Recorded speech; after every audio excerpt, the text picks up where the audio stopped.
এই অর্গানাইজেশনের 95% কাজ কিন্তু কারেন্ট ক্রিকেটার্সদেরকে নিয়ে। ওদের চেয়ে বেশি ক্রিকেট বোর্ডের দায়িত্ব যে ওদেরকে সব ধরনের ফ্যাসিলিটিস দেওয়া হোক। নন ইম্পর্টেন্ট কাজগুলোকে আমরা মাঝে মাঝে প্রায়োরিটি দিয়ে দিই, বাট ইম্পর্টেন্ট কাজগুলো আমরা করতে ভুলে যাই।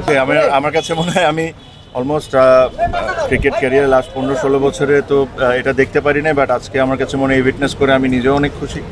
মনে হয় সিনিয়র ক্রিকেটাররা এমনও ক্রিকেটার আসছে যার সাথে আমার লাইফের ফার্স্ট টাইম দেখা হয়েছে, যারা অনেক ক্রিকেটার সিনিয়র ক্রিকেটার।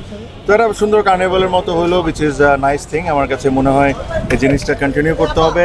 আমার মনে হয় যে কঠিন পার্টটা এখন শুরু হবে, বিকজ এটাকে রিফর্ম করা, তারপরে ইলেকশন করা, তারপরে যখন আমরা নতুন প্রেসিডেন্ট অ্যান্ড দ্য কমিটি তো অলমোস্ট আমরা পেয়ে গিয়েছি, তারপরে যে কাজগুলো ওগুলো মনোযোগ দিতে হবে। বিকজ আমি আজকে একটা কথা বলছিলাম যে যেহেতু এটা আমরা একটা রিফর্মের মধ্যে ছিলাম, প্লাস ইলেকশনটা আমরা করাতে চাচ্ছিলাম তাড়াতাড়ি। আমি অ্যাডহক কমিটির মেম্বার ছিলাম না, বাট আমার সাথে যোগাযোগ হইতো বা কথা হইতো।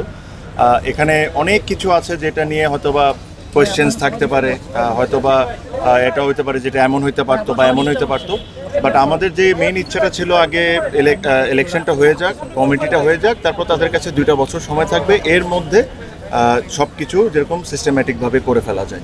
সো আশা করি এখন পর্যন্ত খুব ভালো লাগছে। দেখেন, আমার কাছে মনে হয় যে ধরেন এই কোয়াবের 95% কাজ কিন্তু রানিং ক্রিকেটারদেরকে নিয়ে। বিকজ ধরেন কেউ যদি পেমেন্টের কোনো ইস্যু হয়, কোনো প্লেয়ারের যদি ফ্যাসিলিটিসের ইস্যু হয়, এটাগুলো কিন্তু হবে কারেন্ট ক্রিকেটারদেরকে নিয়ে। তো কারেন্ট ক্রিকেটারদের মধ্যে যদি দাঁড়ায় তাহলে এটা সবচেয়ে ভালো, বিকজ ওরা সুযোগ সুবিধা কি হচ্ছে, কি কষ্ট পাচ্ছে, তারা এটা তাদের চেয়ে ভালো কেউ বুঝতে পারবে না। এক্স ক্রিকেটার অবশ্যই ইকুয়ালি ইম্পর্টেন্ট। যারা আগে ক্রিকেট খেলেছেন তাদের কন্ট্রিবিউশনও ইজ ইকুয়ালি ইম্পর্টেন্ট, বাট এই অর্গানাইজেশনের 95% কাজ কিন্তু কারেন্ট ক্রিকেটার্সদেরকে নিয়ে।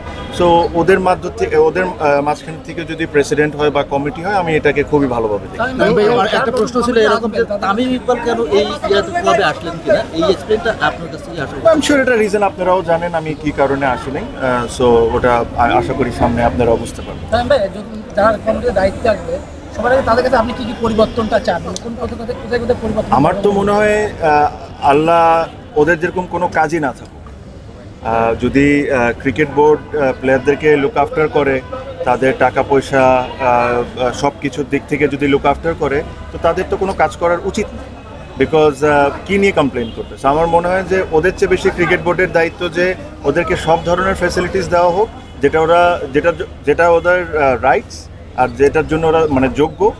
সো এই জিনিসগুলো যদি ক্রিকেট বোর্ড সব কিছু ঠিকভাবে করে, কোয়াবের তো কোনো কিছু কমপ্লেনই করা থাকবে না। আমি আশা করবো যে আমাদের কোয়াবের তরফ থেকে কোনো কমপ্লেনই যাবে না, এটাই আশা করি। ওয়ালটন এখন দেশের সীমানা পেরিয়ে পৌঁছে গিয়েছে 50টিরও বেশি দেশে।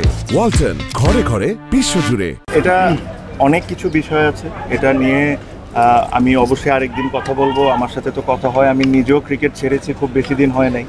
সো আমারও একটা আন্ডারস্ট্যান্ডিং আছে। প্রবলেম তো অবশ্যই আছে, বাট প্রবলেমের চেয়ে বড় যে জিনিসটা হলো যে এখানে অনেক কিছু রাইট করতে হবে। আমরা আসলে অনেক সময় অনেক কথা বলি, নন ইম্পর্টেন্ট কাজগুলোকে আমরা মাঝে মাঝে প্রায়োরিটি দিয়ে দিই, বাট ইম্পর্টেন্ট কাজগুলো আমরা করতে ভুলে যাই। সো আমার মনে হয় যেটা সময় এসে গেছে যে ওইসব নিয়ে কাজ করা।